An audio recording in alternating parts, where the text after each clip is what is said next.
राम राम मंडळी, स्वागत आहे तुमचं आपल्या $100चे $1,00,000 या चॅलेंजमध्ये.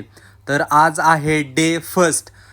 मी एक रिस्की ट्रेड घेतलेला, म्हणजे ज्यावेळेस मी ट्रेड प्लेस केला त्याच्यानंतर मला समजलं की यार मी चुकीचा ट्रेड घेतला आहे.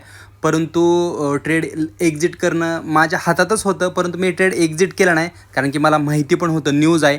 परंतु ज्यावेळेस मार्केटमध्ये स्प्रेड जास्त वाढलेला दिसला त्यावेळेस मला जे प्रॉफिट दिसत होतं ते प्रॉफिट मी न बुक करता मी छोटं प्रॉफिट बुक केलं. तर तुम्ही ते पाहू शकता की मी ब्रोकर कुठला यूज करतो आहे. परत कोणी पुढं जाऊन म्हटलं नाही पाहिजे की फेक वगैरे आहे. तर त्याच्यानंतर स्प्रेड इतका वाढला की माझे जे अकाउंट आहे $100चे ते डायरेक्ट 100चे डायरेक्ट $200 झाले. म्हणजे 100% रिटर्न मला आले असते, हे तर तुम्ही पाहू शकता. परंतु मी ते बुक न करता मी होल्ड करणार होतो.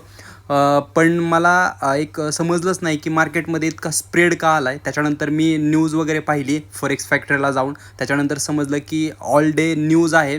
त्याच्यानंतर मी ट्रेड एक्झिट करायला घेतला, परंतु मार्केटमध्ये स्प्रेड इतका जास्त वाढलेला त्याच्यामुळे मी $100 न बुक करता $34 समथिंग काहीतरी बुक केले. पण असो, चॅलेंजचा हा माझा पहिलाच दिवस आहे. तर येणाऱ्या व्हिडिओमध्ये किंवा येणारे जे ट्रेड वगैरे असेल त्याच्यामध्ये तुम्हाला अपडेट्स वगैरे देतच जाईन. तोपर्यंत tata, bye bye, good bye.